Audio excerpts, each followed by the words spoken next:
Oke, assalamualaikum warahmatullahi wabarakatuh. Perkenalkan, nama saya Bakteri Putra dengan NPM 2578292. Di sini saya akan menjelaskan materi di 8.5 pengantar routing, router packet forwarding decision. Oke, topik sebelumnya membahas tabel perutean host. Sebagian besar jaringan juga berisi router yang merupakan perangkat perantara Router juga berisi tabel rute. Topik ini membahas operasi router pada lapisan jaringan.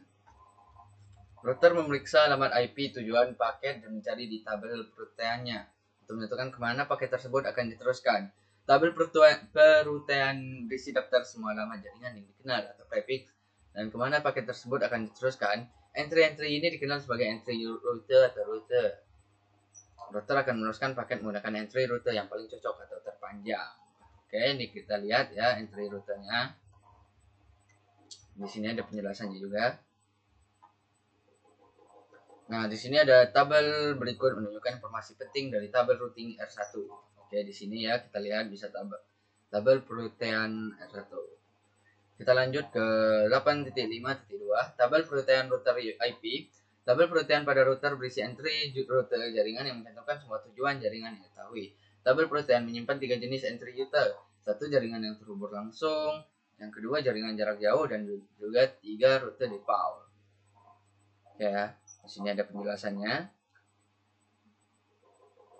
Kita lanjut. Gambar tersebut mengidentifikasi jaringan yang terhubung langsung dan jaringan jarak jauh dari router R1. Kita bisa lihat di sini ya, jaringan yang terhubung langsung, internet, jaringan jarak jauh.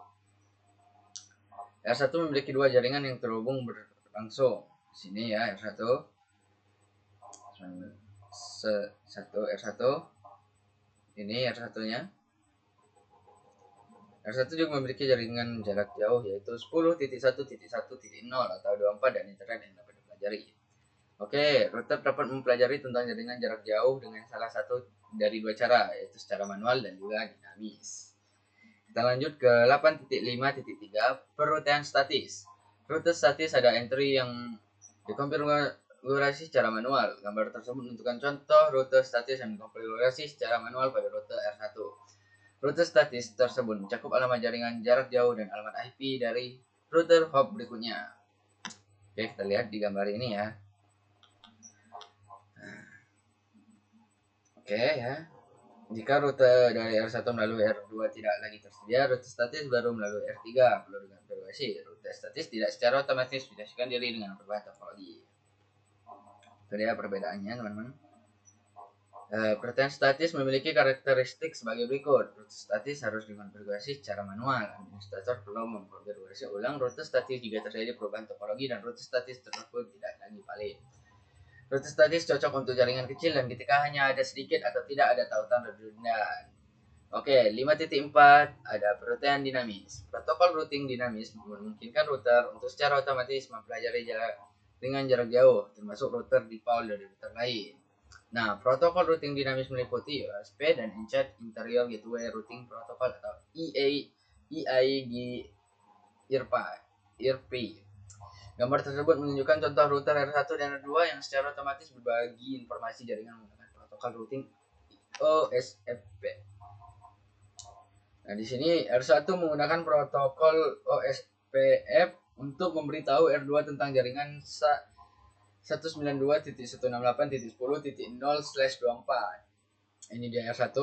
Nah, R2 menggunakan protokol routing OSPF untuk memberitahu R1 tentang jaringan 10.1.1.0/24. Ini dia. Kita lanjut lagi, konfigurasi dasar hanya memerlukan administrator jaringan untuk mengaktifkan jaringan yang terhubung langsung dalam protokol perutean dinamis. Nah, temukan jaringan jarak jauh, pastikan informasi rute selalu diperbarui, pilih jalur terbaik ke jaringan tujuan, cobalah mencari jalur terbaik baru jika jalur saat ini sudah tidak tersedia. Ketika sebuah router dikonfigurasi secara manual dengan rute statis atau mempelajari jaringan jarak jauh secara dinamis menggunakan protokol routing dinamis, alamat jaringan jarak jauh dan alamat hop berikutnya dimasukkan ke dalam tabel routing IP. Nah, kita bisa lihat di sini ya gambar R1, R2 dan R3 menggunakan protokol routing dinamis OSPF. Jika terjadi perubahan topologi jaringan, mereka dapat secara otomatis memindahkan diri untuk menemukan jalur terbaik yang baru. Catatan, beberapa router umumnya menggunakan kombinasi antara rute statis dan protokol perutean dinamis. Oke, di sini ada 8.5.5 video tabel perutean router IP4. Nah, berbeda dengan tabel routing komputer host, tidak ada judul kolom yang mengidentifikasi informasi yang terdapat dalam tabel router.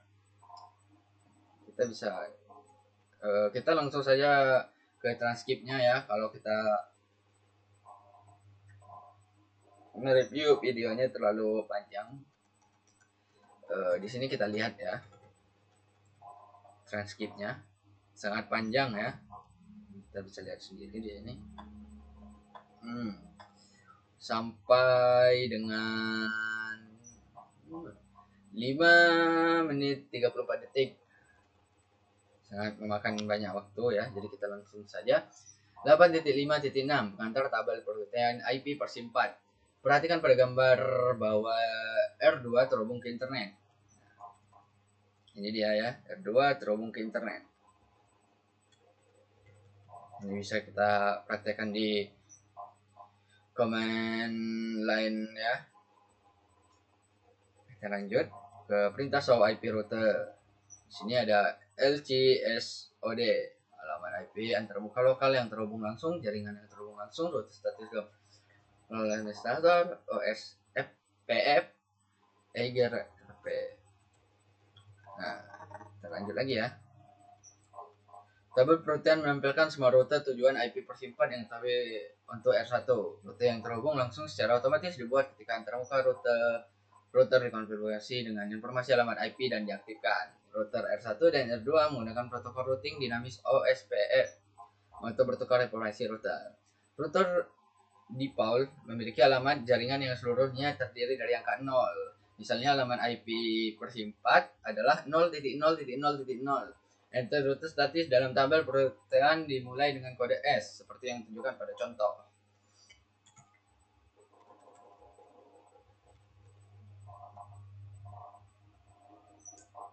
Oke, lanjut lagi. Oke, di sini ada kuis ya atau exam. Jadi kita mungkin skip saja di sini. Saya akhiri. Wassalamualaikum warahmatullahi wabarakatuh.